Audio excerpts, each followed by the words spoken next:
بہت شدید تنقید کا نشانہ بنایا کہ وہ نکلتے نہیں ہیں, اور پھر چند انہوں نے بات کی وزراء, ظاہر ہے وہ بالکل ٹھیک بات کی کہ پیسے دے کے آئے ہیں اور پھر وہ اپنے دفاتر سے نکلتے نہیں ہیں اور وہ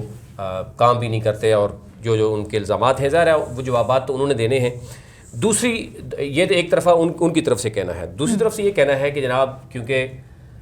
حافظ حفیظ الرحمان صاحب نے جو ٹھیکے دیے ہوئے تھے وہ چند اپنے بڑے قریبی لوگوں کو دیے ہوئے تھے, اس میں سے ایک جو سیف الرحمان ہاسپٹل ہے اس کے حوالے سے ان کو کہ افتتاح کے پہلے ہی اس کی دراڑیں پڑ چکی ہیں, سڑکیں بھی انہوں نے ایسی بنائی تھیں. اب انہوں نے ظاہر ہے کچھ جو دوسرا اینگل ہے وہ یہ بتا رہے ہیں جناب کہ کچھ باقاعدہ طور پر ان کے خلاف کمپلینٹس موجود ہیں نیب میں بھی, اور وہ بھی, اور تحقیقات شروع ہونے تھی. اچھا نہیں, بظاہر آپ کو لگتا نہیں ہے کہ حافظ حفیظ الرحمان بات جو ہے وہ سینسیبل کر رہے ہیں کہ جی میکینیکل طریقے سے سڑکوں کو اکھاڑا جائے اور اس کا نقصان جو ہے وہ نہ پہنچایا جائے ملک کو یا صوبے کو؟ جو ان کا کہنا یہ ہے کہ اس وقت اگر ہم تبدیلی کا دعوے دار جو ہیں, علمبردار جو ہیں, وہ نیا پاکستان کے چکر میں ایسٹس کو نقصان پہنچا رہے ہیں, تو کیا آپ کو لگتا ہے کہ یہ درست اسٹیٹمنٹ ہے؟ بالکل, دیکھیں اگر قانون سازی ہوئی ہے اور اس سے پہلے یہ جو سلسلہ چل رہا تھا اور نگران سیٹ اپ میں آ کر یہ ایسا ہوا کہ ایس سی او نے کسی سے اجازت بھی نہیں لی اور توڑ پھوڑ ہو گئی, سڑکیں توڑ پھوڑ ہو گئی اور وہ ہو گئی, اور اس سے پہلے یہ اس طرح کا نہیں تھا,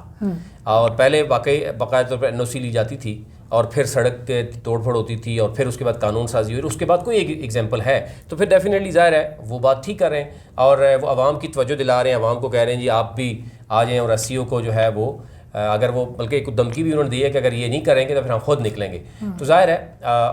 گلگت بلتستان کی عوام کا ہے, وہاں پر جو بھی نفع نقصان ہوگا انہی لوگوں کو ہوگا, اور اگر اس میں قانون سازی ہوئی ہے اور باقی دیگر چیزیں ہیں تو پھر سمجھ آتی ہے. اور اگر صرف الزامات کی حد تک ہے اور جو دوسرا اینگل جو ادھر سے کہا جا رہا ہے نگران سیٹ اپ, اور دوسرا کہہ رہا ہے کہ اب کچھ تحقیقات کے حوالے سے بھی ڈاکومنٹس لیے گئے ہیں, جو ٹھیکے تھے ان میں غیر معیاری کام ہوا ہے, اور اب جب وہ غیر معیاری کام سامنے آنے لگا ہے تو یہ ایک چیخ و پکار کی جا رہی ہے کہ جناب سارا میرٹ پہ کام ہوا تھا اور بڑا پتہ نہیں کس طرح کا آؤٹ کلاس جو ہے وہ انفراسٹرکچر موجود تھا اس کو جو ہے وہ کیا گیا. ذرا دونوں طرف سے یہ ابھی چیزیں سامنے آئیں گی, ذرا ان کے الزامات ہیں, ان کا دوسری طرف رخ جو نگران سیٹ اپ کا ہے ان کا ایک اپنا اس کے حوالے سے بیان ہے, اور تحریک انصاف ظاہر ہے وہ اور کہتی ہوئی نظر آتی ہے کہ ظاہر ہے ہم نے بہت سے پروجیکٹ اس لیے بند کیے کہ بہت بڑے لیول پہ کرپشن ہو رہی تھی اور ہم چاہ رہے تھے کہ کرپشن نہ ہو مزید. اور حفیظ الرحمان صاحب کہہ رہے ہیں کہ بہت سے پروجیکٹس ایسے ہیں کہ جو عوام کے مفاد میں تھے, انہوں نے یہ بھی الزام کرایا کہ 50,000 کے قریب ملازمتیں جو تھیں وہ بھی نہیں دی گئی, یعنی ان کو نکال دیا گیا یا پروجیکٹ سسپینڈ کرنے کی وجہ سے وہ روزگار نہیں مل سکے. وہ ایک طرف سے الزامات ہیں, اور ظاہر ہے جو حکومت اس وقت نگران سیٹ اپ ہے, اور یہ پوری دنیا میں ایسا ہی ہوتا ہے جب بھی کوئی ٹینیور ختم ہوتا ہے اس کے بعد الیکشن کمیشنر یا نگران سیٹ اپ یا ایون وہی جو سیٹ اپ اقدار جو ہے وہ دوسرے کو شفٹ کرے گا تو وہ 2-3 ماہ 6 ماہ سال یہ قانون میں ہوتا ہے کہ وہ آپ کوئی نیا پروجیکٹ نہیں لانچ کریں گے. پہلے سے موجود پروجیکٹس اگر کوئی نزدیک نیئر بائی کوئی اس کا ختم ہو رہا ہے تو اس کا افتتاح یہ پہلے کر سکتے ہیں. ظاہر 5 ایئرز انہوں نے کمپلیٹ کیے ہیں. تو اب ظاہر ہے ان کا جو چیف سیکرٹری کو اور وزیر اعلیٰ کو کے بارے میں ان کا کہنا ہے, اب ظاہر ہے اب گلگت بلتستان کی عوام بہتر جانتی ہے کہ ان کے دور میں کیا تھا. اگر بہت زیادہ وہ ایکٹیو تھے, بہت زیادہ کام گلگت بلتستان کے عوام کے لیے کیے اور حلقہ 2 کے عوام پہ زیادہ کام کیا ہے تو ڈیفینیٹلی وہ الیکشن نکالنے میں کامیاب ہو سکتے ہیں. اور اگر الیکشن نکالنے میں وہ ان کو کوئی نظر آ رہا ہے اور وہ یہ کسی پہ الزام لگائیں تو وہ بچوں والے شکایتیں کرنا کہ جی 12 بندے میرے حلقے سے کھڑے کر دیے ہیں. دیکھیں عوام جس طرح آپ کھڑے ہیں اس طرح کوئی بھی شخص کھڑا ہو سکتا ہے. عام شہری کو بھی حق ہے کہ جناب وہ الیکشن میں کھڑا ہو سکتا ہے. اور اگر آپ کے بہت قریبی دوست کھڑے ہو گئے ہیں تو یا آپ کے 6 وزراء جو آپ بار بار کہہ رہے ہیں کہ اسٹیبلشمنٹ نے توڑے ہیں, میری اپنی بات ہوئی ہے ان سے, میں نیکسٹ ویڈیو میں اگر آپ کہیں گے تو میں آپ کو وہ ریکارڈنگ بھیج دوں گا. وہ خود کیا کہہ رہے ہیں, وہ کہہ رہے ہیں جی عوام جو ہے وہ جو چاہتی ہے ہم وہ کرتے ہیں, ہمیں کون بتائے گا. تو ظاہر ہے یہ صورتحال ہوتی ہے اپوزیشن میں آ کے الزامات کی حد تک تو ہوتی ہے, لیکن کچھ ایسی چیزیں ہوتی ہیں کہ جو لاجیکلی اور ڈاکومنٹڈ ہوتی ہیں وہ اگر آپ کرتے ہیں. اگر وہ بتا دیتے ہیں کہ جناب میرے دور حکومت میں ایس سی او نے باقاعدہ طور پر پہلے این او سی لی, پیسے جمع کرائے اور میں نے ایک ایگزامپل یہ سیٹ کی تھی جناب یہ ہوا. اب وہ اگر الزامات لگا رہے ہیں اور نہ ایس سی او کو پتہ ہے اور نہ ہی نگران حکومت کو پتہ ہے کہ ایس سی او کو پہلے این او سی لینی ہے, تو ڈیفینیٹلی پھر وہ دونوں طرف سے بیانات اس طرح کے آ رہے ہیں جناب کہ حفیظ الرحمان کے دور میں جو کام ہوا وہ سارا غیر معیاری ہوا، ٹھیکیداروں کو پیسے لے کے ٹھیکے دیے گئے، اب وہ ایک الزام ہے، اور غیر معیاری کام ابھی ہوا۔ آپ نے سیف الرحمان ہسپتال کا ذکر کیا ہے، تو اس کی تو عمارت میں دراڑیں افتتاح سے پہلے ہی نظر آ رہی ہیں، تو کیا سڑکوں کے بھی یہی حالات ہیں وہاں کے؟ دیکھیں کچھ سڑکیں تو دیکھی ہیں، آپ نے بھی دیکھی ہوں گی، ہم نے بھی ابھی دیکھی ہیں، غیر معیاری کام ضرور ہوا ہے۔ جو ایک ایس او پی ہوتی ہے کسی بھی سڑک کی، وہ لکھا جاتا ہے، چیزیں لکھی جاتی ہیں پراپر، اس کی دونوں سائڈوں پہ آپ دیکھیں لیفٹ رائٹ اور اس کے نشان ہوتے ہیں، آپ کی سپیڈ بریکر پر ہوتی ہیں چیزیں، وہ نہیں ہیں۔ اگر اس کے علاوہ آپ غیر معیاری اور کس کو کہیں گے آپ، یہی غیر معیاری کام ہوتا ہے۔ اور اگر معیاری کام ہوا ہے، ان کو اداروں نے سرٹیفکیٹس جاری کیے ہوئے ہیں، تو ہم کون ہو سکتے ہیں کہ ان کو یہ کہیں کہ غیر معیاری کام ہوا ہے؟ لیکن میں یہ نہیں کہہ رہا کہ میرے کہنے سے غیر معیاری یا معیاری ہو جائیں گی، میں صرف یہ کہہ رہا ہوں کہ ایک ہاسپٹل کی جو یہ بتا رہے ہیں، اور اس میں ہم نے دیکھا کہ سیکٹری ہیلتھ جو گلگت بلتستان ہے میر وقار، اور اسی طریقے سے جو ہسپتال کی تعمیر کے حوالے سے جو ٹھیکیدار تھے، کنٹریکٹر تھے سلطان محمود، انہوں نے وہاں پہ جا کے بریفنگ دی کہ جناب یہ ٹیکنیکل ایشو نہیں ہے، یہ بلکہ وہ کہہ رہے ہیں ٹیکنیکل ایشو ہے، یہ کوئی غیر معیاری کام نہیں ہے۔ تو اب ظاہر ہے اب جب ادارے یہ سمجھتے ہیں کہ جناب یہ دراڑیں جو پڑی ہیں وہ ٹیکنیکل ہیں، ٹیکنیکل کا وہ اب سمجھ نہیں سکے کہ وہ کس کو کہتے ہیں، تو ظاہر ہے ٹیکنیکل کا مطلب ہے کہ جو ٹیکنیکل ایشو آیا ہے وہ غیر معیاری کام کی وجہ سے آیا ہے، یا آپ کا جو ٹیکنیکلی آپ ٹھیک نہیں تھے، آپ تسلیم کر گئے کہ جب آپ خود سمجھتے ہیں کہ ٹیکنیکل ایشو ہے، غیر معیاری نہیں ہے، تو غیر ٹیکنیکل کا کیا مطلب ہوتا ہے؟ اس کا مطلب ہے ایک بلڈنگ آپ نے بنا دی ہے، 10 فلور اگر اس سے ہیں اور اس میں دراڑیں نظر آئیں، تو آپ بعد میں کہیں کہ نہیں معیاری کام تو ہے لیکن ٹیکنیکل نہیں ہے، تو اس کا مطلب ہے کہ ٹھیکیدار نے ایس او پی کے مطابق کام نہیں کیا۔ اب ایس او پیز کی اگر آپ بات جائیں، کسی بھی ایک چھوٹا سا کانٹریکٹ بھی ہوتا ہے، اس میں بڑی ڈیٹیل میں چیزیں موجود ہوتی ہیں۔ اب ہمارے ہاں کیونکہ ڈیفینیٹلی ایک ٹھیکہ لینے سے پہلے ٹھیکہ لے کے دینے والے اپنی پرسنٹیج لے جاتے ہیں، پھر وہ ٹھیکیدار بیچارہ ایک پرسنٹیج دینے کے بعد جب وہ کام پہ آتا ہے تو اس کو جو مختلف طرح کی مشکلات ہیں ان کا سامنا کرنا پڑا ہے۔ تو یہ تو ایک صورتحال ہے کہ ہم دیکھنے یہ جو اوور آل جس پہ آپ بات کریں، چاہے وہ ہاسپٹل کے حوالے سے حافظ حفیظ الرحمان کی اگر ہم ذکر کرتے چلیں، ظاہر ہے کہ اس وقت جو سیاسی سرگرمیاں ہیں وہ جی بی کے اندر ہمیں کافی زیادہ مختلف سیاسی جماعتیں ایکٹیو دکھائی دے رہی ہیں، اس میں کئی جماعتیں ہمدردیاں جو ہیں وہ بٹورنے کی کوشش بھی کر رہی ہیں، کئی جماعتیں گٹھ جوڑ کے حوالے سے بھی سوچ رہی ہیں، کئی اتحاد کی جانب جا رہی ہیں، اور کئی جگہ پر ہمیں اتحاد ہوتا جو ہے وہ رہ گیا دکھائی دیا ہے۔ اس وقت کی صورتحال اگر ہم بات کرتے چلیں وہاں انتخابات کے حوالے سے جو مختلف حلقوں میں ہے، کاغذات نامزدگی جمع کروا دینے کے بعد، چاہے وہ ٹیکنوکریٹ کی سیٹ ہے یا پھر وہ خواتین کی نشستیں ہیں، ریزرو سیٹس کے حوالے سے اگر ہم بات کرتے چلیں تو ایک بڑی تعداد میں لوگ جو ہیں وہ سامنے آئے ہیں، لیکن دوسری طرف یہ ڈیٹیلز بھی سامنے آئی ہیں کہ انہی لوگوں میں وہ لوگ بھی موجود ہیں کہ جنہوں نے قراقرم بینک سے پیسے لیے، واپس نہیں کیے، اور بینک نے کہا ہے کہ جی چونکہ یہ ڈیفالٹر ہیں تو ان کو نااہل کیا جائے۔ یہ کیا معاملہ ہے ذرا؟ بالکل میں اس پر آتا ہوں، اس سے پہلے میں صرف یہ آپ کو بتا دوں کہ جو آپ نے بتایا تھا کہ سابق سی ایم جو ہیں حافظ حفیظ الرحمان، انہوں نے ایک تو یہ بات کی تھی، دوسرے انہوں نے ایک اور رد عمل دیا ہے، انہوں نے کہا جی گورنر جو گلگت بلتستان اس وقت ہیں وہ انہوں نے سائن نہیں کیے، بقول ان کے انہوں نے کہا کہ سابق صوبائی حکومت نے کے دور میں حکومت بنائے گئے ادارے ویسٹ مینجمنٹ کے ایکٹ پر گورنر نے دستخط کرنے تھے، انہوں نے دستخط نہیں کیا، ان کا کہنا ہے کچھ لوگ میرے پاس آئے ہیں اور ہم نے ایکٹ پاس کیا تھا تو اس کو پوکے نہیں کیا۔ اب دیکھیں دو تین چیزیں ہیں، اگر یہ ایکٹ یہ ہم نے یہاں پر بھی دیکھا، وفاق میں بھی آخری جو ہوتا ہے اے ڈی پی، یعنی آپ کو پتہ ہے کہ اگلے سال میری حکومت ہونی ہے یا نہیں ہونی، یا یہ پتہ ہوتا ہے کہ میں نے الیکشن کمپین کرنی ہے تو میں لوگوں کے پاس جب جاؤں گا تو میں کہوں گا یہ آپ کے لیے یہ بڑا پروجیکٹ ہے۔ آخری جو اے ڈی پی ہوتا ہے ڈیفینیٹلی وہ آپ کا اسی مقصد کے لیے ہوتا ہے کہ آپ نے عوام کے پاس جانا ہے۔ اگر جو نا ایکٹ جو ہے وہ اگر 2015 میں ہی اب کر لیتے، 16 17 18 20 تک آپ کو جانے کی ضرورت نہ پڑتی تو ڈیفینیٹلی یہ چیز اور ہوتی۔ تو اب موجودہ حکومت جو نگران سیٹ اپ وہ یہ کہہ رہا ہے کہ ہم تو یہ کچھ نہیں کر سکتے، گورنر اگر سائن نہیں کر رہا ہے تو گورنر بھی یہ کہہ رہا ہے کہ آخری جو جاتے وقت آپ اگر بہت سے اس طرح کے بل کر کے چلے جائیں اور آنے والی حکومت بھی ڈالنا شروع کر دیں اور اپنے 5 سال پورے کر کے چلے جائیں تو ڈیفینیٹلی وہ بھی کیش کرنے کی کوشش کریں۔ ایک یہ صورتحال بھی ہے کہ ہمارے ہاں یہ ہوتا ہے، یہ ہر جگہ پہ ہوتا ہے، یہ صرف گلگت میں نہیں ہوتا، یہ ہر حکومت کوشش کرتی ہے کہ آخری جو اے ڈی پی ہے نا اس میں ایسے بڑے بڑے پروجیکٹ ڈالیں گے، یوتھ کو جو ہے وہ خوش کرنے کے لیے ان کے لیے کہہ دیں گے جناب ہم اتنے ارب جو ہے نا وہ آسان ایک ساتھ میں قرضے دیں گے، ہم یونیورسٹیاں بنائیں گے، ہم کالجز بنائیں گے، ہم ہاسپٹل بنائیں گے، اور پھر کیا ہوتا ہے آخری اے ڈی پی میں وہ کہتے ہیں جناب ہم نے دیکھیں اے ڈی پی میں رکھ دیا تھا اور نئی حکومت آ گئی، اس نے آگے جناب اس میں سے نکال دیا۔ یہ ہوتا ہے بہانہ آخری سال میں. ٹھیک ہے, یہ مطلب ہر جگہ پہ ہوتا ہے. یہ حافظ حفیظ الرحمان صاحب نے اگر وہ کیا ہے تو ڈیفینیٹلی وہ سمجھدار ہیں, وہ میاں صاحب کے شاگرد ہیں. اور نواز شریف اور جو مسلم لیگ نون کی جو ادھر کی حکومت ہے وہ ہم بخوبی جانتے ہیں کہ وہ روک کے رکھتے ہیں کہ جناب میٹرو بنے گی یا پل بنے گا یا کوئی بھی چیز بنے گی تو وہ انہوں نے پہلے پلاننگ کی ہوتی ہے. تو اور آخر پہ جاتے ہوئے بھی یہی کہیں گے کہ تاکہ سارے ٹھیکیدار ہمارے ساتھ مل جائیں گے, پیسہ بھی لگائیں گے اور پھر وہ کوشش کریں گے ہمیں دوبارہ لے کے آئیں. کیونکہ دیکھیں یہ بزنس ہے, اب سیاست اب بزنس بن چکا ہے. سیاست وہ دور چلا گیا جب ایک کہا جاتا ہے کہ پرائم منسٹر ہے جناب, تو وہ پرائم منسٹر جانے کے بعد ان کو ٹیکسی پہ اس کو جاتے ہوئے دیکھا تھا یا آتے ہوئے دیکھا تھا. اب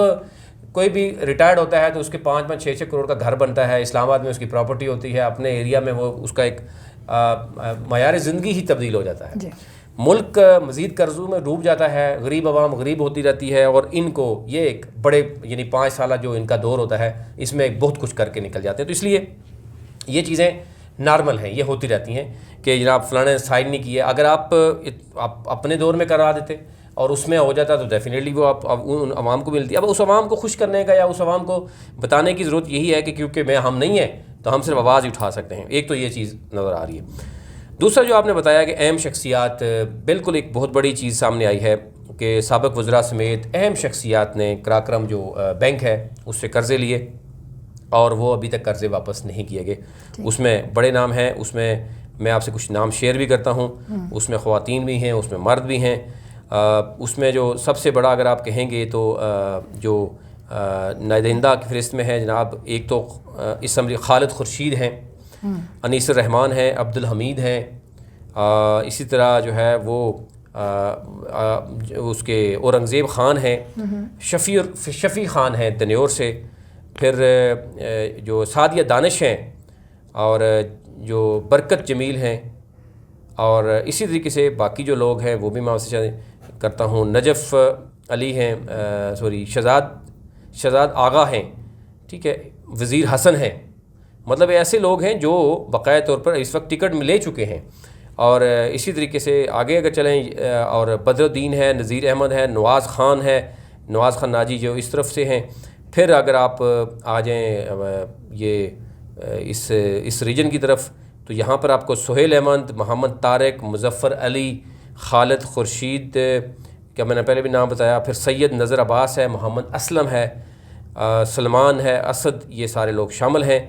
عباس علی ہے, موسیٰ علی ہے, کلب علی ہے, فدا حسین ہیں. یہ سارے جو ہے وہ بینک نے یہ کہا ہے, بینک کی الیکشن کمیشن سے نائدہندہ کو انتخابات میں حصہ لینے سے روکنے کی باقاعدہ طور پر درخواست دی گئی ہے جناب کہ ان کو وہ نہ کیا جائے. اب دیکھنا یہ ہے کہ ظاہر ہے ویسے تو جو بتایا جا رہا ہے کہ انہوں نے جو 2018 کا ایکٹ یعنی نافذ کرنا ہے تو اس میں تو مزید بھی بہت سی چیزیں ہیں, بہت سے لوگ نائل بھی ہو سکتے ہیں. لیکن یہ ذرا بینک کا یہ گلگت بلتستان کی عوام کا پیسہ ہے, اور اگر سیاستدان جو الیکشن لڑنے آ رہے ہیں انہوں نے اس عوام کو کیا ریلیف دلانا ہے جب اسی عوام کا پیسہ جو ہے وہ ان کے پاس قرضہ لے کر اگر واپس نہیں کیا. تو یہ ظاہر ہے ایک چیز ہے کہ اس میں کیا ہوگا اگر بہت سے کینڈیڈیٹ آپ جسٹیفائی کر لیتے ہیں کہ جناب انہوں نے قرضہ لیا اور ان کا قرضہ انہوں نے واپس کر دیا, ویسے ان کا نام دے دیا گیا, یا اماؤنٹ ہے جو انہوں نے واپس کر رہے ہیں, ڈیفالٹر نہیں ہے, تو وہ بھی اپنا جسٹیفائی کر سکتے ہیں. کیا صورتحال 19 اکتوبر کے بعد کی آپ دیکھ رہے ہیں, کن کن کو بڑا مضبوط اور کن کو دستبردار ہوتے ہوئے دیکھ رہے ہیں آپ, کیا صورتحال دکھائی دیتی ہے؟ دیکھیں یہ کچھ بھی کہنا قبل از وقت ہے. ہنزا کا جو دھرنا ہے اس وقت وہ بڑے لوگوں کو امتحان میں ڈال دیا. اچھا, دھرنے کے حوالے سے بھی اوبیسلی چونکہ ہم نے اپنے پروگرام کے آغاز میں بھی بات کی, کئی لوگ جو ہیں یہ اس بات کو ریز کر رہے ہیں, ظاہر ہے کہ ایک ایسا انسیڈنٹ ہے جو کہ 2011 کا ہے, اور اس کے بعد سے اس کے اوپر جو ہے وہ ظاہر ہے ہم آپ سے تھوڑی سی ڈیٹیل بھی اس انسیڈنٹ کی لیں گے تاکہ ہمارے وہ ناظرین جو یہ جاننا چاہیں کہ اصل واقعہ کیا اور اب تک کی کیا صورتحال, اور وہ کون لوگ ہیں, جو 14 لوگ کون ہیں جو کہ جن کی وجہ سے جو ہے یہ دھرنا وہاں پر دیا گیا ہے. لیکن میں یہ بھی جاننا چاہوں گی آپ سے کہ اس وقت جی پی کے الیکشن پر دنیا کی نظریں لگی ہوئی ہیں, اس وقت ہمارے جو پڑوسی ملک ہیں اس کی بھی نگاہیں اس پر ہیں, اور کئی طرح کی سازشیں بھی ہمیں پتہ ہے کہ وہ ان کو ہوائیں مل رہی ہیں. تو یہ اس سے موقع پر دھرنے کا ہونا, شاہراہ قراقرم کا بند ہونا, دنیا کو ایک پیغام دینا یا دکھانا, کیا سمجھتے ہیں کہ اس دھرنے کا کسی کو فائدہ ہونے والا ہے, نقصان ہونے والا ہے, کیا یہ باقاعدہ پلان ہے یا واقعی احتجاج ہو رہا ہے؟ دیکھیں تقریباً 10 سال پہلے یہ اگر واقعہ میں بتاؤں 11 اگست 2011 کو، ٹھیک ہے، آپ نے دیکھا عطا آباد جھیل 2010 میں مارز وجود میں آئی تھی جو ایک انسیڈنٹ ہوا تھا. اس کے بعد یہ ذرا اس کو تقریباً میرے خیال سے 11 اگست 2011 کی بات کریں تو 10 سال جو ہے ایک جو ہے 10 سال ہونے والے ہیں. یہ علی آباد میں ہم نے دیکھا کہ احتجاج ہوا تھا جو متاثرین تھے. اس کے بعد باپ بیٹا جاں بحق بھی ہوئے اور اس کے بعد توڑ پھوڑ ہوئی، جلاؤ گراؤ ہوا، بہت نقصان بھی ہوا. اس کے نتیجے میں سینکڑوں افراد کو گرفتار کیا گیا. کیس چلتا ہے. اس واقعے کے 14 افراد کو 70 سال جو ہے وہ سزا سنائی جاتی. یہ ہے بیک گراؤنڈ اس کیس کا. اب ذرا جو جلاؤ گراؤ ہوا، جو فائرنگ ہوئی، جو یہ چیزیں ہوئیں، اس کے رد عمل میں ڈیفینیٹلی یہ 14 لوگ جو ہے وہ گرفتار ہیں. اب اس میں جو عوامی ورکر پارٹی کے جو رہنما ہیں بابا جان اور ان کے جو دیگر ساتھی ہیں، اس کے حوالے سے ضلع ہنزہ کے جو ہیڈ کوارٹر ہے علی آباد، اس میں یہ دھرنا جاری ہے. شروع میں ہم دیکھ رہے تھے بہت کم لوگ تھے، پھر آہستہ آہستہ بڑھتا گیا، بچے، خواتین، اور پھر اس کے بعد مختلف پولیٹیکل پارٹیز آنا شروع ہو گئی. یعنی پیپلز پارٹی کے کچھ رہنماؤں نے آ کے وہاں پہ خطاب کیا، وہاں پر پی ٹی آئی کے کچھ لوگوں نے کیا، آزاد حیثیت میں جو پی ٹی آئی کے جن کو ٹکٹ نہیں ملا وہ بھی آئے، مذہبی جماعتوں نے وہاں پہ کیا. سیاسی طور پر بھی اس دھرنے کا استعمال ہونے لگا. کل چہلم کے دوران ہم نے دیکھا کہ ایک بڑے جلوس کہ اس میں بھی کچھ رہنما آئے اور انہوں نے وہاں جلوس کچھ دیر تک ٹھہرا اور پھر اس میں انہوں نے خطاب کیا. تو اس میں اگر میں آپ کو بتاؤں کون کون سے لوگ اس وقت موجود ہیں، لیکن یہ تحریک بڑی ہو گئی ہے. اب جو وہاں پہ الیکشن لڑنے والے ہیں وہ کنفیوز ہو گئے ہیں کہ ہم کیا کریں، ہم اس دھرنے کا حصہ بنیں نہ بنیں. اور کچھ بقول ہمارے ذرائع کا کہنا ہے کچھ لوگوں نے یہ بھی کہا کہ ہم سامنے تو نہیں آئیں گے لیکن ہماری عوام آئے گی، اور ان کو کہا گیا کہ آپ ماسک پہن کے جائیں اور خاموشی سے وہاں بیٹھ جائیں یا ان کو بتا دیں کہ جناب ہم آ گئے ہیں، مل کے واپس سائڈ پہ ہو کے آ جائیں. لیکن وہ سمجھتے ہیں کہ کون لوگ آئے ہیں کون لوگ نہیں آئے، لیکن یہ ان کا ایک اندرونی معاملہ ہے. لیکن یہ ضرور ہے کہ اس وقت تحریک انصاف کے جو رہنما ہیں جو الیکشن لڑ رہے ہیں جن کو ٹکٹ دیں گے وہ بھی پریشان ہیں کہ ہم کیا کریں، ہم اس کا ساتھ دیں، دھرنے میں جائیں، وہاں بات کریں نہ بات کریں. نون لیگ والے بھی یہی پریشانی میں مبتلا ہیں کہ ہم کیا کریں. پیپلز پارٹی کے کچھ لوگوں نے وہاں پہ گئے، اسی طرح مذہبی جماعتوں کے گئے. تو اب اور آزاد امیدوار جن کو ٹکٹ تحریک انصاف نے دیا انہوں نے کھل کر بات کی وہاں پر. تو اب میں آپ کو بتاتا ہوں کون کون سے لوگ جو گئے تھے. جو میں آپ کو ایک تو مرکزی جو جلوس تھا میں دیکھ رہا ہوں کہ اس کا کل وہاں پر گئے اور ایک بڑی تحریک بن گئی، بڑی پاور جو ہے وہ شو کر رہی تھی اس وقت. اب دیکھنا یہ ہے کہ انہوں نے وہاں پر بڑے تعداد میں اگر ہم بات کریں تو ہمیں بچے بھی دکھائی دیا، خواتین وہاں پر موجود ہیں سڑک کے اوپر. دھرنا جو ہے وہ چونکہ جانے کا اتفاق ہوا وہاں پر بھی، اور یہ دیکھنے کا اتفاق بھی ہوا کہ اس سے جو روزمرہ کے جو معاملات زندگی ہیں وہ کیسے متاثر ہو رہے ہیں. لیکن جو ڈٹرمنیشن وہاں کے لوگوں میں دکھائی دے رہی ہے، جو سڑک کے اوپر بیٹھی ہوئی، چاہے خواتین ہیں، چاہے بچے ہیں، چاہے بوڑھے ہیں، جوان ہیں، اور جیسے آپ نے کہا کہ یہ ایک سیاسی جو صورتحال ہے وہاں پہ بھی سرگرمیاں اپنی شروع ہو چکی ہیں. انتخابات کے دوران یہ دھرنا دیا جا رہا ہے. بالکل. تو ضرور مجھے ہمیں آگاہ کیجیے گا کہ کون کون لوگ جو ہیں. ہنزہ جو ہے نا اس وقت ظاہر ہے وہ سینٹر بن چکا ہے، کیونکہ ہنزہ جو ہے ایک تو یہ آپ کا مین جو ہے وہ شاہراہ ہے. خنجراب سے آپ جائیں اور چائنا نے بڑی اچھی روڈ بنائی ہے، اس مین روڈ کو بند کر دیا گیا ہے. ڈیفینیٹلی وہاں پر یہ چیزیں موجود ہیں. اور پھر اس کے ساتھ ساتھ ہنزہ کی عوام یعنی کہ جو بیسیکلی ہنزہ سے ہیں وہ گلگت کے تینوں حلقوں میں مختلف جگہوں میں موجود ہیں. وہاں کے جو حلقہ 1 2 3 وہاں کے پھر حلقہ 4 5 یعنی یہ پورا گلگت جو ڈویژن ہے وہ اس سے متاثر ہو رہا ہے اگر وہ شامل ہوتے ہیں یا نہیں شامل ہوتے ہیں. تو یہ بیانیہ جو ہے وہ اس دھرنے کا ایک الگ سے بننے والا ہے، کیونکہ دھرنا اگر اس میں کوئی فائدہ اٹھاتے ہیں تو ڈیفینیٹلی وہ لوگ فائدہ اٹھانے میں کامیاب ہو جائیں گے. اور اگر دھرنا جو ہے فی الحال ان کو کوئی لارا لپا لگا کے آپ ان کو بھیج دیتے ہیں اور پھر ڈیفیوز کرنے کی کوشش کرتے ہیں تو ڈیفینیٹلی ایک اور ہوتا ہے. تو اب دیکھنا یہ ہے کہ یہ کس کروٹ بیٹھے گا اگر اس کو لیکن فائدہ اٹھاتے ہیں یا اس کا فائدہ نہیں اٹھا سکتے. لیکن ابھی تک جو لوگ اس میں موجود تھے اس سے اندازہ لگایا جا سکتا ہے کہ وہ کیوں گئے ہیں. ایڈوکیٹ امجد حسین جناب پیپلز پارٹی کے گلگت کے صدر ہیں، گلگت بلتستان کے، وہ وہاں پر گئے اور انہوں نے ہنزہ اسیروں کی رہائی کا مطالبہ کیا اور انہوں نے خطاب بھی کیا. اسی طریقے سے اگر ہم بات کریں عوامی ایکشن کمیٹی کے جو اسیران کی رہائی کے لیے ان کا کہنا تھا کہ گلگت بلتستان میں دھرنا دیں گے. اور مزید صدر عوامی ایکشن کمیٹی مولانا سلطان رئیس وہاں پہ موجود تھے اور انہوں نے کہا جی ہم اگر یہاں پہ نہ سنی گئی تو ہم پورے گلگت بلتستان کے مختلف علاقوں میں بھی دھرنا دے سکتے ہیں. اسی طریقے سے اگر آپ آگے چلتے ہیں تو ایک تو یہ کہا جا رہا ہے کہ سب سے اہم چیز جو نظر آ رہی تھی وہ ایک تو یہ تھی کہ حمزہ GBLA-6 سے جو بابا جان ہیں اس سمیت 7 امیدواروں کے کاغذات نامزدگی جو ہے وہ پہلے ہی مسترد کیے جا چکے ہیں، اور وہ بھی ایک ان کے ہاں ہے کہ کاغذات نامزدگی جو ہے نا وہ مسترد کر دیے گئے ہیں، تو یہ بھی ایک لگ رہا تھا کہ شاید اس پہ بھی وہ آواز اٹھانا چاہ رہے تھے۔ پھر اب جاوید منوا جو تھے وہ تحریک انصاف کے صدر ہیں نگر کے، جی، ان کے یہ الفاظ تھے کہ گلگت بلتستان کی جو بابا جان اور اس کے ساتھیوں نے گلگت بلتستان کے ہجوم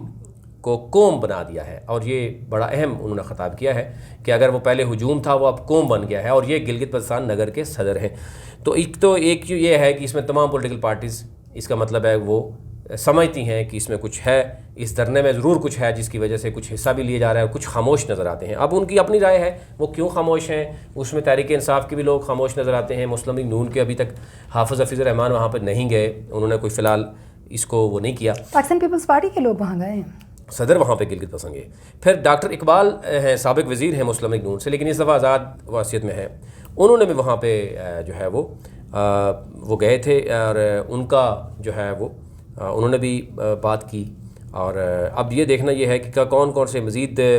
لوگ بھی وہاں پہ جائیں گے اور وہاں پہ بات کریں گے۔ اوورآل ابھی صورتحال یہ ہے کہ ظاہر جو الیکشن نزدیک آتا جا رہا ہے چیزیں سامنے آتی جا رہی ہیں۔ ابھی تک آپ کو علم ہے کہ 74 ایسے کینڈیڈیٹ ہیں جنہوں نے 3 ریزرو سیٹس پر جو ہے وہ صرف ٹیکنوکریٹ کی سیٹس پر، یعنی ریزرو سیٹس پر ابھی تک 74 کینڈیڈیٹ سامنے آئے ہیں۔ اچھا، اور جو یہ خواتین کی سیٹس ہیں ان کے اوپر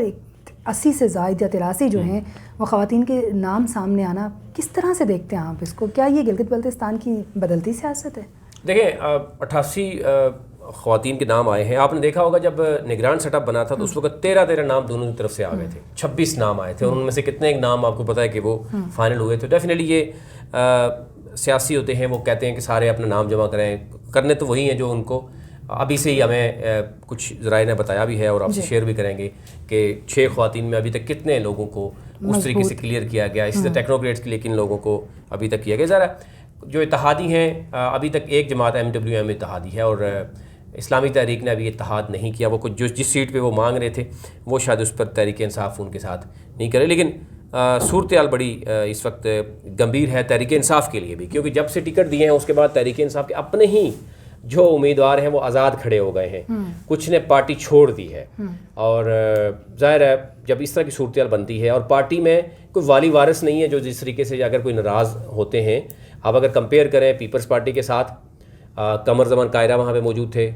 برجیس طاہر موجود تھے مسلم لیگ نون کے، تو وہ ڈیفینیٹلی کوئی بھی شخص ناراض ہوتا تھا، وہ میل ہو فیمیل ہو، بے شک اس کا ووٹ بینک کم سے کم ہو، 5 ہو 10 ہو، اس کو بلایا جاتا تھا، اس کو بتایا جاتا تھا کہ جناب ہماری حکومت آنے والی ہے، آپ ساتھ دیں اور آنے والے وقتوں میں کہیں نہ کہیں آپ ایڈجسٹ ہو جائیں گے، ٹھیک ہے۔ اس وقت وہاں پہ کوئی بھی نہیں ہے، گورنر جو ہیں وہ گلگت بلتستان کے اپنے ہیں، ان کے اپنے بڑے مسائل ہیں، وہ اچھا جعفر شاہ کی جو عدم موجودگی ہے کیا وہ PTI کو نقصان پہنچا رہی ہے، فائدہ پہنچا رہی ہے؟ دیکھیں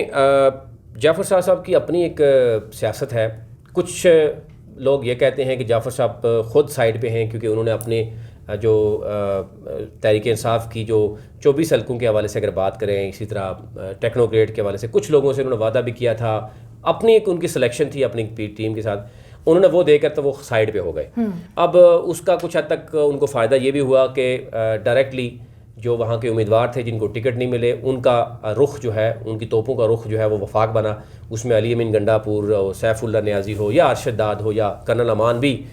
جو کچھ کرتے رہے، تو ایک تو یہ ان کو ایج ضرور ملا۔ لیکن اب اگر وہ جو کہا جا رہا تھا کہ وہ 10 کے بعد آئیں گے اور مختلف حلقوں میں جائیں گے، بات کریں گے، جو ناراض لوگ ہیں ان کو منانے کی کوشش کریں گے، ایک تو دیر آئے درست آئے کی بات تو ہے کہ آئے تو بہت لیٹ ہو گئے ہیں، ابھی صورتحال تبدیل ہو چکی ہے۔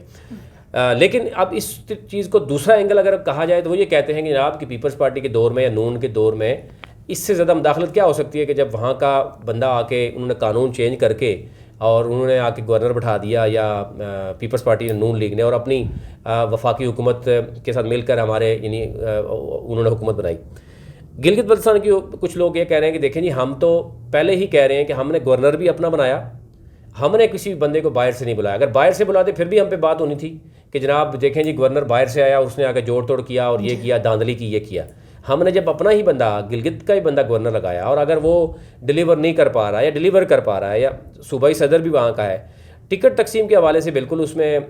کچھ تحریک انصاف کے کئی لوگوں کے تحفظات ضرور ہیں. اور تحریک انصاف کی ایک اور بات بھی ہے جو اچھی بات بھی ہے, تحریک انصاف کی جو یوتھ ہے یا کچھ لوگ ہیں وہ ایٹ لیسٹ یہ کر سکتے ہیں کہ پارٹی کے اندر ہم دیکھتے ہیں وہ احتجاج بھی کر رہے ہوتے ہیں, وہ پارٹی چھوڑ بھی رہے ہوتے ہیں, وہ غصے کا اظہار بھی کر رہے ہوتے ہیں, اور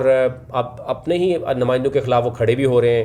بات ضرور ہوتی ہے, اختلافات ضرور ہیں, لیکن اگین لیڈرشپ اس طریقے سے شاید ابھی تک سامنے نہیں آئی گلگت بلتستان میں, کہ جو جتنے بھی ابھی تک لوگ ہیں وہ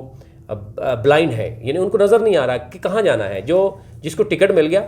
وہ بھی پریشان ہے, کیونکہ اس کے خلاف جتنی بھی آزاد تھے وہ ایک اتحاد بنا کے کھڑے ہو گئے, اور وہ جو اتحادی ہیں وہ بھی پریشان ہیں کہ بھئی ہمیں کہیں سے کوئی سب اچھا کی رپورٹ ملے, اور کوئی یا تو ہمارے پاس کوئی آ جائے اور ہمیں کہے کہ ٹھیک ہے جی آپ اس کا ساتھ دے دیں, اس کے پاس ٹکٹ ہے, ہماری حکومت آئے گی, ہم مینیج کر لیں گے. وہ بھی کوئی نہیں ہے پوزیشن. اب ایک تو دیر ہو گئی, دیر ہونے کا نقصان تحریک انصاف کو ہوا, اور ہم پہلے ہی کہہ رہے ہیں کہ وفاقی حکومت اگر علی امین گنڈا پور جیسے لوگوں کو اگر بنائے گی, جس کو ادھر جانے کا مسئلہ ہے, جو وہ سمجھتا ہے کہ اس کو فوبیا ہے, وہ باہر نہیں جا سکتے, وہ ابھی تک ان کے جو 2-3 وزٹ ہیں وہ کہاں پہ ہیں, کس کے پاس گئے ہیں, تو یہ ایک بہت بڑا مسئلہ ہے کہ اگر آپ یہاں سے بیٹھ کے فیصلے کریں گے. دوسرے جو فیصلے کرنے والے لوگ ہیں وہ بھی ظاہر صورتحال, تو یہ ملا جلا ہے. تحریک انصاف یہ سمجھتی ہے کہ جناب وفاق سے کوئی مداخلت نہیں ہے, اور لیکن کچھ لوگ سمجھتے ہیں کہ تحریک انصاف کی جو صوبائی قیادت ہے پی ٹی آئی کی, اس کے پاس اختیارات نہیں ہے, جس کی وجہ سے یہ سارے معاملات ابھی تک جو ہے وہ گڑبڑ نظر آتے ہیں. اور اس وقت تک تحریک انصاف اس طریقے سے جو کام کرنا چاہیے تھا وہ نہیں کیا, جس کا نقصان ابھی تک ہو رہا ہے. مختلف اتحاد جس طرح بنتے ہوئے نظر آ رہے ہیں, اس میں کئی تحریک انصاف کی جو سیٹس ہیں, جو ٹکٹس ہولڈر ہیں, وہ جو ہے ان کے لیے خطرات بڑے بنتے جا رہے ہیں. اور جو یہ وقت نزدیک آتا جائے گا, جو بھی قیادت جائے گی یا آخر میں جائے گی تو وہ نہیں کر پائے گی. ابھی کی کوئی جہانگیر ترین بھی نہیں ہے کہ وہ یہاں سے جائے گا فلائی کر کے اور فوراً وہ جوڑ توڑ کر کے تو وہ اپنا حکومت بنائے گا. علی امین گنڈی پور کی بس کی بات نہیں ہے, اور دیگر جو ذرا وہاں پہ لوکل وہاں پر صوبائی قیادت ہے پی ٹی آئی کی, وہ آپس میں ڈیوائیڈ ہے. اب ایک تو چیزیں نظر آ رہی ہیں جو ہم دیکھ بھی رہے ہیں. اگر اب 2-3 چیزیں ہو رہا ہے کہ اگر سید جعفر شاہ وہاں سے الیکشن جیتتے ہیں تحریک انصاف یا آزاد امیدواروں کے ساتھ یا کسی بھی پارٹی کے ساتھ مل کے وہ اپنا وزیر اعلیٰ لے کے آتی ہے, تو اگر سید جعفر شاہ صاحب آتے ہیں تو ڈیفینیٹلی وہ اہل تشیع سے ہیں, اور گورنر جو ہیں ہو سکتا ہے ان کی چھٹی ہو جائے. گورنر صاحب اپنی ایک پالیسی رکھتے ہیں, وہ خالد خورشید یا دوسرے لوگ جو موجود ہیں ان کو بھی آشیرواد حاصل ہیں کہ وہ ہو سکتا ہے کہ وہ سی ایم بن جائیں, اور اس طریقے سے تاکہ ایک گورنر جو ہے وہ کسی ایک مسلک سے ہو, دوسرا وہ اس مسلک سے ہو. تو یہ ایک چیز نظر آ رہی ہے کہ یہ سیاست ابھی تک موجود ہے. آنے والے وقتوں میں ڈیفینیٹلی بہت سی چیزیں جو ہے وہ کلیئر ہوں گی. نہیں, یقیناً ہم آپ سے اس کے اوپر بات کریں گے. بہت شکریہ کہ آپ ہمارے ساتھ آج کے پروگرام میں آپ نے ہمیں ان ڈیٹیل جو ہے وہ کافی چیزیں بتائیں. لیکن جو آنے والا پروگرام ہے اس پر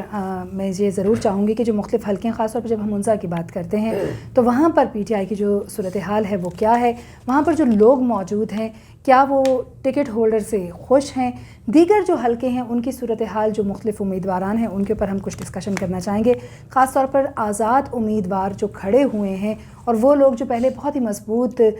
حلیف سمجھے جا رہے تھے یا حامی سمجھے جا رہے تھے اور اسٹرینتھ سمجھے جا رہے تھے مختلف سیاسی جماعتوں کے, ان میں جو ہمیں اس وقت توڑ دکھائی دے رہی ہے, پھوٹ دکھائی دے رہی ہے, وہ ایک بڑا سوالیہ نشان لیے. تو انشاءاللہ اس کے اوپر ہم کل ضرور اپنے پروگرام میں بات کریں گے, اور اس کے ساتھ ساتھ کچھ دیگر جو ہمارے ٹکٹ ہولڈرز ہیں ان کے حوالے سے کچھ خواتین شامل رہیں گی, کیونکہ جب ہم 80 سے زیادہ خواتین کی بات کر رہے ہیں تو کیا جن لوگوں کے نام سامنے لائے گئے ہیں اس سے وہ تمام سیاسی